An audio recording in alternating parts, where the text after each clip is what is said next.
The woods behind the barn had always felt safe, like a wall of whispering trees standing guard. But that night, as Thomas stepped into the field, the stillness wasn't comforting. The movement he sought hadn't been an animal. It had a rhythm, purpose. He scanned the dark with his flashlight, the beam cutting through mist, landing on nothing but leaves and fence posts. Still, his gut told him something had shifted. Back at the house, Wyatt was finishing Scout's grooming routine. The little horse nudged the boy's shoulder, snorting softly as if he too had sensed the unease that hung in the air. "You all right, Dad?" Wyatt asked, squinting into the darkness. Thomas nodded slowly, just checking on things. He didn't want to alarm Wyatt, not yet. But when he returned to the porch, he pulled out his phone and reviewed the feed from the newly installed trail cams. They'd been placed strategically, one near the rear fence line, another on the barn's loft, and a third angled across the western path that bordered the HOA's property. Nothing unusual, just wind-tossed branches and shadows. He almost turned it off when he noticed something in the far left from near the west path, just behind the thicket. A shape, still and upright. It hadn't moved, not in that recording. But the next clip, 1 hour later, showed it gone. He paused, zoomed in, definitely not a tree. The next morning, Thomas left early. He drove into town and stopped at the sheriff's office, asking if any permits for hunting or surveying had been filed near his address. The clerk gave him a confused look. "Your parcel isn't part of the association's land bank," she said. "That's private. No hunting permissions listed near your area." That answer only deepened the worry. Back home, Thomas reinforced the no trespassing signs with metal stakes and reflective paint. He placed fresh trail cam batteries and set an alert system linked to his phone. Wyatt watched him from the porch. "Is someone trying to steal Scout?" Thomas didn't respond immediately. "No one's stealing anything," he finally said, "but they might be trying to take something that isn't theirs." That afternoon, another car slowed in front of the property. Not the usual passers-by. One paused long enough for someone in the passenger seat to raise a phone, take a photo, and then disappear up the road. Thomas logged it. Third car this week. 2 days later, he got mail. Not just any mail, but a formal notice from the HOA land use committee. It read like a friendly invitation, wrapped in official jargon. The HOA had reviewed recent parcel alignments and was exploring collaborative outdoor use opportunities. They wanted Thomas to consider shared access in the spirit of neighborly recreation, and were inviting him to a closed-door discussion about aligning boundaries for mutual benefit. The envelope also included a printed map. Thomas's land was outlined in blue, but across one edge, a faint dotted line crossed into his property. As if preemptively annexed, he dropped the letter onto the counter and stared out the window. In the barn, Wyatt played fetch with Scout, laughing as the horse chased a ragtide stick like a dog. Thomas watched his son and the tiny companion weaving through the pasture, kicking up tufts of grass as they raced in circles under the sun. It wasn't just land, and it definitely wasn't shared. That evening, Thomas emailed the land use attorney, just in case. That night, just before midnight, one of the trail cams pinged, motion detected rear woods. 2 figures, one carrying a long object hard to make out in the grainy night vision, but it didn't look like a walking stick. Thomas didn't sleep. He sat by the window with a loaded pump action resting across his lap, eyes fixed on the fence, waiting for the moment when a boundary would no longer be enough to keep someone out. The morning started with smoke-gray skies and the sound of birds rising in alarm. Thomas had barely stirred his coffee when the first gunshot cracked through the still air. He froze, cup halfway to his mouth. A second shot rang out, closer this time, then a third sharper. Faster. He dropped the mug. It shattered against the floor. Wyatt bolted down the stairs in a panic, barefoot and pale. Was that ...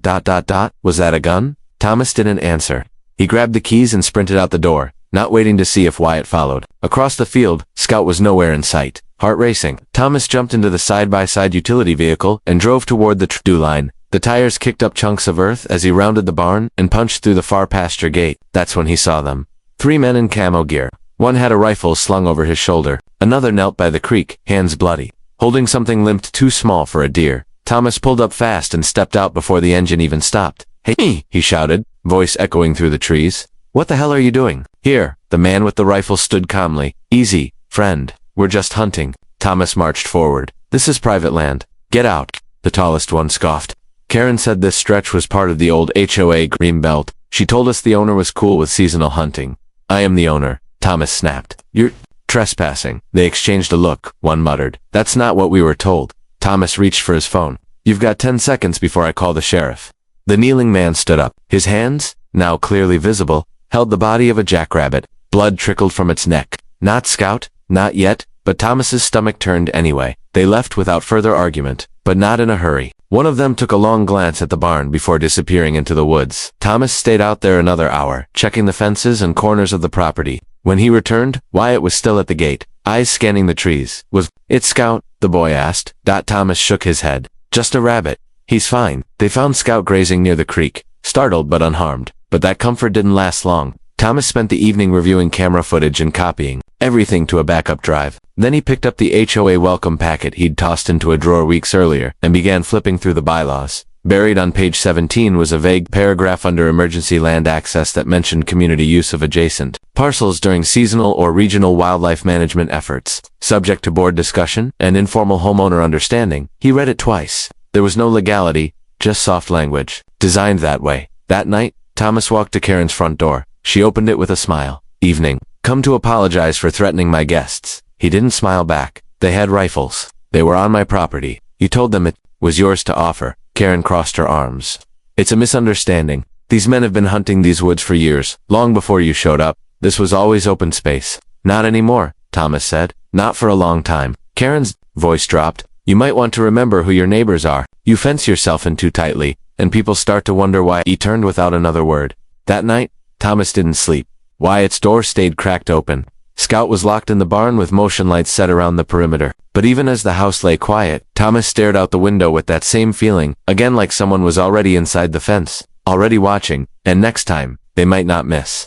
Thomas didn't leave things to chance after the hunters walked through his land. The next day, he visited the county office and paid for a certified land boundary map. Then he spent hours marking every fence post with bright survey tape and steel markers. There was no longer any room for confusion, lest someone wanted to ignore it on purpose. That night, a different kind of notice arrived. Tucked between utility bills and junk mail was an envelope from the HOA board, marked Land Use Planning Session. Inside was a glossy trifold pamphlet with language that sounded polite, but didn't sit right. Proposed wildlife conservation, land access collaboration, and temporary recreational overlap. It read like a sales pitch. But when Thomas flipped to the last page, his jaw tightened.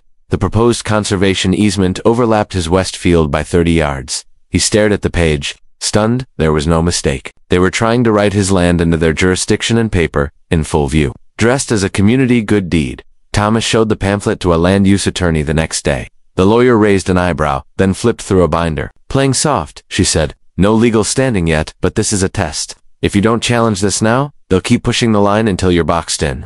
Thomas asked if he could sue. Not yet, she said. But the moment they act on it, like funding, land use votes, or posting new signage, you file. That weekend, Thomas tried to clear his head. He and Wyatt rode Scout out to the creek, where the boy laughed and tossed rocks into the slow-moving water, but the calm didn't last. Half an hour into their ride, Scout's spooked ears pinned back, body trembling. A sharp rustle sounded near the tree line. Thomas turned just in time to see a figure duck behind the brush. A glint of metal flashed in the sun. He grabbed Wyatt's arm and turned Scout around fast. Back at the house, he checked the trail cams. One of them, cam west, had gone dark.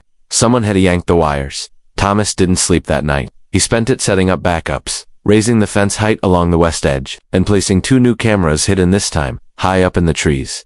The following Monday, a neighbor dropped by. An older man named Richard who owned the lot across the street. He stood on Thomas's porch, cap in hand, gaze uneasy. You didn't hear this from me, Richard said quietly. But Karen held a board meeting last week without full notice. Just her and 2 others. They passed a temporary land use clause. Claimed you'd been non-responsive, said if they didn't act fast, the state might step in. Thomas frowned. Step in where? Over wildlife corridors? She's talking about deer migration, brush control, things she's never cared about before. It made sense now. The shots, the hunters, the pamphlets. This wasn't about nature. It was about control. Richard hesitated, and she said something else. That if you didn't cooperate, she'd use the HOA's emergency action clause. Said she could freeze access to utilities if there was a public threat, whatever that means. Thomas looked toward the barn. Scout was grazing peacefully, tail swishing in the sun. Wyatt was throwing feed and humming some tune. Only kids and horses understood. It wasn't just pressure anymore, it was strategy. The kind of slow, creeping takeover where you don't even notice the fence moving until it's inside your own front porch. That night, the security alert pinged again. Motion detected, barn side. But this time, the figure wasn't hiding. It stood still, right at the edge of the camera's view. A man in camo, rifle slung, no mask. He looked straight into the lens, then walked away. It was just after sunrise when Thomas woke to a sound that didn't belong. Not birds, not wind, not the hum of the barn lights. It was silence. A silence too still. He sat up fast. No hoofbeats, no Wyatt's morning laugh, no soft snorts from the pasture. He pulled on boots, grabbed his jacket, and headed out the door. Instinct already. Clawing at his gut. The field looked calm, but Scout wasn't by the gate. Wyatt wasn't with him. Thomas started walking, then running, his breath fogging in the cold air. His boots hit the frost-covered ground hard as he called out his son's name. No answer. He reached the barn. The door was open. A few scattered hay bales marked Wyatt's path, but it was empty inside. Thomas jogged around the side, eyes sweeping across the pasture. Then he saw it, 50 feet out, lying still in the grass. Scout flat on his side, motionless. Wyatt knelt beside him, shoulders hunched, body shaking. Thomas ran harder than he'd ever run in his life. When he reached them, Wyatt didn't look up. He had one hand on Scout's neck, whispering something through clenched teeth. Something only the horse could understand. Tears streaked the boy's face, and his whole body trembled in a way Thomas couldn't fix. He knelt down and touched Scout's side. Warmed but fading. There was blood pooled beneath the tiny horse's ribs. A single clean wound just behind the shoulder. A bullet. One shot, no struggle. Thomas looked around, eyes wild. The field was empty. The tree line stood still, but someone had been there, and they had aimed to kill. The sheriff's deputy arrived within the hour. He was polite, sympathetic, took photos, measured prints in the soil, promised a report. But when Thomas showed him the camera footage from the night before, all he got was a tight frown and a shrug. The figure was too far. Can't make a positive ID, and you didn't see a face. Thomas clenched his jaw. They were on my property with a weapon. That's enough. The deputy looked down. Technically, your footage shows them outside the fence line. No entry recorded. Could have been on the easement Karen's board just added to the registry. Makes this messy. Wyatt stood behind his father, eyes red, arms wrapped around himself, like he was trying to hold something in. The deputy closed his notebook. File a report. I'll log it. But unless someone comes forward, there's not much else. He left without offering much more than a sad nod. The vet arrived an hour later. Scout was already gone. Wyatt stayed silent the entire time. Thomas buried Scout near the creek under a hickory tree they both used to rest under during long rides. He didn't say a word. He just dug. Karen sent a message that evening. A handwritten note tucked into their mailbox. Deepest regrets about the unfortunate incident. Wildlife is unpredictable in our region, especially this time of year. Please remain vigilant. No apology. Just that. Like Scout had wandered into nature and lost a fair fight. That night, Thomas opened a drawer and took out something he hadn't touched in a long time. A worn leather-bound folder. Inside, copies of every permit, every deed, every interaction with the HOA. He began compiling timelines, printing emails, organizing footage. Wyatt sat nearby, still silent. Thomas turned to him.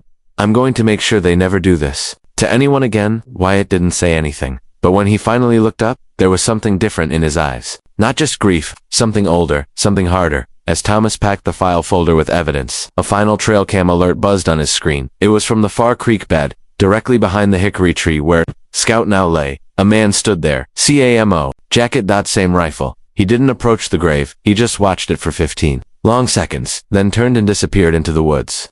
The house stayed quiet after Scout's burial, but it wasn't the kind of quiet Thomas had once hoped for. It was the stillness of a storm gathering just below the surface. The kind that doesn't make noise, but shakes the ground all the same. Thomas no longer slept in his bedroom. His nights were spent at the kitchen table, maps and printouts spread before him like pieces of a puzzle no one wanted solved. Every trail cam image was cataloged. Every pamphlet and notice from the HOA was dated, flagged, and clipped together. It wasn't about grief anymore. It was about truth and justice. The first break came from the trail cams, the hidden ones high up in the oaks. One night, while reviewing motion alerts, Thomas caught something new. Headlights, far off on the west edge. The vehicle rolled up slow, then parked behind the tree line. A man got out, then another. One of them glanced directly toward the tree with the cam. In the faint green light of infrared, his face came into focus for a fraction of a second, long enough to catch a jagged scar across his cheek. Thomas froze the frame. He hadn't seen that man before, but he knew how to find him. Thomas drove into town the next morning and stopped by the feed store. It wasn't just a place for hay and Wyatt was where people talked. He carried a printed photo of the scarred man,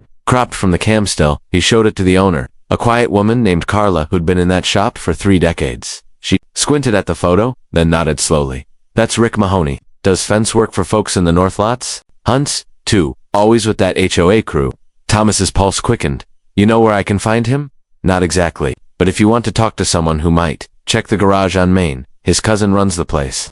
By late afternoon, Thomas had names, not just Rick but to others, known to hunt together every season. All of them had ties to the HOA, not official titles, but friendships. And one detail stuck out like a sore thumb. Rick had been seen attending Karen's private planning meetings, ones never announced publicly. It wasn't just neighborly overreach anymore. It was collusion. Thomas returned home and compiled everything into a file marked Incident Timeline. He included timestamps, vehicle license plates, copies of emails, and security cam stills. He printed it all and made 3 copies. One for the sheriff's office, one for the land attorney, and one to send to the press if it came to that. That evening, Richard came by again. The older neighbor looked like he hadn't slept either. They had another vote last night, he said quietly. Karen passed an emergency wildlife clearance directive, claimed the field behind your barn is part of an old migration trail. Says she's authorizing scheduled access for licensed hunters.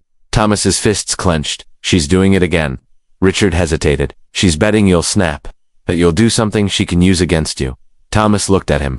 She's wrong. That night, Thomas prepared a trap. Not for revenge, but for proof. He installed new infrared cameras, doubled the motion sensors, and set up a silent alert system that would ping his phone the moment anyone breached a western boundary. He even left a decoy feed bin open near the barn, baited with salt and corn, nothing illegal, just enough to draw in whatever trespassers thought they had a right to take. Just before midnight, the alert buzzed. Motion, west tree line. Thomas moved fast. No lights. Just boots, coat, and camera in hand. He reached the far side just in time to see 2 figures kneeling near the feed bin. One of them carried a scoped rifle. The other held a beer can and was laughing softly. Thomas didn't speak. He just took photos, flashless, silent. As he turned to leave, one of them glanced up. Rick faced half lit by moonlight, scar glowing white across his cheek. Their eyes locked, and for the first time, Rick didn't look smug. He looked caught. The next morning, Thomas uploaded the photos of Rick and the others onto a flash drive and drove straight to the sheriff's department. He didn't bother with pleasantries this time. He dropped the file onto the desk with calm, heavy purpose. Same men from before, he said. On my land again, armed. No permits. One of them's tied to the HOA board. The deputy reviewed the images silently. This time, there was no shrug. All right, he said, nodding slowly. We'll open a formal case, trespassing with a firearm. And if you say they're repeat offenders, that ups the stakes. Thomas left without saying anything more. He wasn't done that afternoon. He made the next move. The community HOA meeting was scheduled for Thursday evening, but by Wednesday morning, every mailbox in the neighborhood received a sealed envelope and signed, but unmistakable. Inside was a short letter and 5 printed photos. Photos of Rick and another man crouching on Thomas's land with a scoped rifle. The letter was typed clean. These are not hunters. These are armed men trespassing. Your HOA president authorized them. Your board is protecting them. My son's horse is dead. What happens next is on you. There was no return address, but no one had to guess. The next 24 hours ignited like dry grass. Word spread fast. Social media lit up. A few parents in the neighborhood, ones whose kids used to play near that same tree line, began asking their own questions. By the time the HOA meeting began, the room was packed. Not with the usual handful of quiet retirees, but full families. People who had never shown up before. Cameras were rolling. Phones were out. Thomas didn't speak when he walked in. He just sat in the back and waited. Karen stood at the podium with a careful smile, but it faltered quickly. A hand shot up from the middle row. A woman named Elise, one of the mothers. Did you authorize armed hunters to use private property? Karen blinked. That land has long been a shared conservation zone. A man interrupted. No, it hasn't. We saw the photos. Voices rose. Another man near the back. My wife walks our dogs along that fence line. You told us it was safe. Karen tried to recover. Let's not jump to conclusions. We're reviewing options to clarify boundary use after a child's horse was shot. Someone snapped out, another voice. You didn't even report it to the community. Karen's mask cracked. I'm not required to report accidents on 9 HOA land. That was the moment. A hush settled, short and sharp. Thomas stood up. He didn't raise his voice. He didn't wave the papers in his hand. He simply walked forward, stopped at the podium, and laid the sheriff's incident report beside Karen's stack of notes. This is a report of a trespass with firearms by men connected to this board on my land, hours before my son's horse was killed. He turned to the room. They were told they had permission. Your president gave it, without your vote, without your knowledge. No one interrupted. He let the silence grow. Then he turned and walked out. By the next morning, 4 HOA board members had called for an emergency session. Karen's name was already circulating online, linked to dozens of complaints, some dating back years. 2 local papers picked up the story, not because of the HOA, but because of the horse. Because of Wyatt. Photos of Scout taken weeks earlier, small and gentle beside the Boyron, in an online article titled "The Fence Wasn't Enough." Karen responded with a statement. She called it a tragedy, blamed confusion about conservation protocols, and denied knowing Rick personally. But it was too late. The community wasn't asking questions anymore. They were demanding consequences. Late that evening, Thomas found Wyatt sitting by Scout's grave with a small journal in his lap. He didn't speak until Thomas sat beside him. They're all finally listening, Wyatt said. Thomas nodded. They are. Wyatt didn't smile, but he looked stronger than he had in days.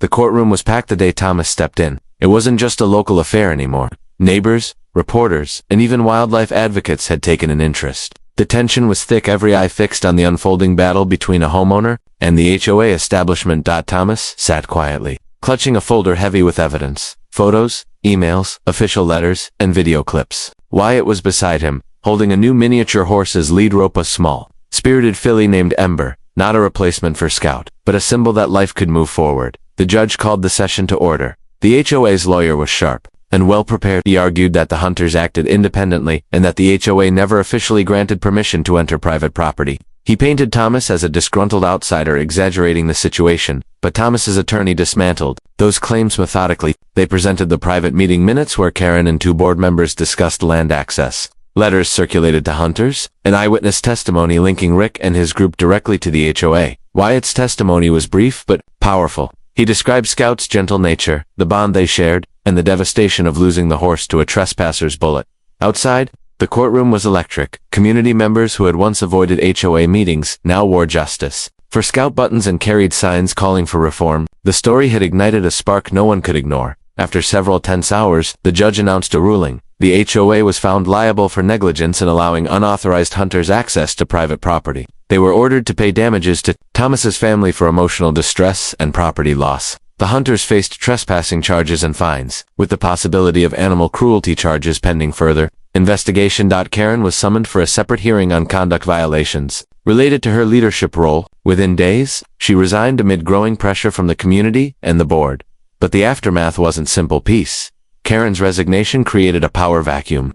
New board elections brought in members committed to transparency, but many residents remained wary. The wounds ran deep. Thomas, however, refused to retreat. With legal help, he worked to draft Scout's Law, a local ordinance to protect private landowners from unauthorized hunting and to require HOAs to seek homeowner approval before land use changes. At community meetings, Thomas spoke openly about responsibility, respect, and the importance of protecting not just property, but the lives tied to it. Wyatt, once withdrawn, now spoke beside his father. His voice carried hope and a warning. We have to watch over the land and each other. One evening, Thomas placed a large wooden sculpture of Scout at the edge of his property, a tribute carved by a local artist. It depicted the miniature horse mid-trot, eyes bright, mane flowing. Neighbors gathered for the unveiling. Many brought flowers or memories. The sculpture became a silent guardian, a reminder of what had been lost and what must be protected. Then came the letter, sent weeks after the trial, unsigned and slipped beneath Thomas's door. It was simple, one line. It was never just land. You fought hard, but some battles don't end where you think. Thomas read it twice. Wyatt asked, "Who sent it?" Thomas folded it carefully. "Someone who knows the truth." He looked toward the horizon. The ranch stretched wide and open. Quiet, but not empty. Not anymore. The wind that afternoon carried a chill, sweeping across Thomas's ranch like a whispered warning. Months had passed since the courtroom victory, since Karen's resignation and the community's uneasy healing, but the letter unsigned, Vegas still lingered in Thomas's mind. Someone was watching, waiting. The fight wasn't over. Wyatt stood beside the wooden sculpture of Scout, fingers tracing the carved mane as if searching for the spirit it held. His new miniature horse, Ember, nuzzled his side, bright-eyed and curious. The boy smiled, but it was cautious, like a soldier surveying quiet ground before the next battle. Thomas sat on the porch, eyes scanning the horizon. The land was peaceful today, but the silence was fragile. Then the phone rang. A voice, low and unfamiliar, spoke through the line. "You did well to push back." Thomas tensed. "They're not done with you." "Not yet." The call ended before he could respond. That night, Thomas reviewed security footage again, this time from a new camera hidden near the creek where Scout had been buried. At first, nothing but shadows and the occasional deer. Then a flicker, a figure, stepped into a frame, familiar camo jacket. Slow, deliberate steps. The man stopped, pulled something from his pocket. Not a weapon, a small envelope. He placed it gently on the ground, then vanished into the trees. Thomas grabbed his coat and stepped outside. The next morning, Wyatt and Thomas found the envelope buried beneath a pile of fresh leaves, near Scout's grave. Inside was a single photograph. Not of them, not of the land, but of Karen. Her face hard, standing beside a faded document with a strange seal, and a signature Thomas recognized his own. He unfolded the paper. Beneath it, it was a deed signed years ago granting limited HOA conservation easement rights on a small portion of the property, rights Thomas had never seen or agreed to. A forged signature. Questions flooded his mind. Had Karen been plotting this from the start? Had the hunters always had a legal foothold? The revelation cut deeper than any bullet wound. Wyatt looked up, voice quiet but firm. "Dad, they lied, but we have the truth now." Thomas nodded slowly. This isn't just land. It's a battlefield. They sat together under the hickory tree, the sculpture of Scout watching over them like a sentinel. Thomas made a decision. He would fight not just to protect his home, but to expose every secret the HOA tried to bury. Weeks later, Thomas partnered with a local journalist. Together, they uncovered a network of forged documents, shady land deals, and covert meetings designed to squeeze out homeowners under the guise of community benefit. Public outrage followed. State authorities launched investigations. Karen's allies faced charges. The HOA's power began to crumble like old stone, but through it all, Thomas's message stayed clear. It's never just land. It's life, history, and hope. When you lose that, you lose everything. Wyatt's smile returned, slow but steady. The ranch grew quieter, not stronger. One evening, as the sun dipped below the trees, Thomas watched his son riding Ember across the field, a new chapter unfolding beneath their feet, and somewhere deep in the woods, beyond fences and false promises, the land whispered back, not forgotten, not lost.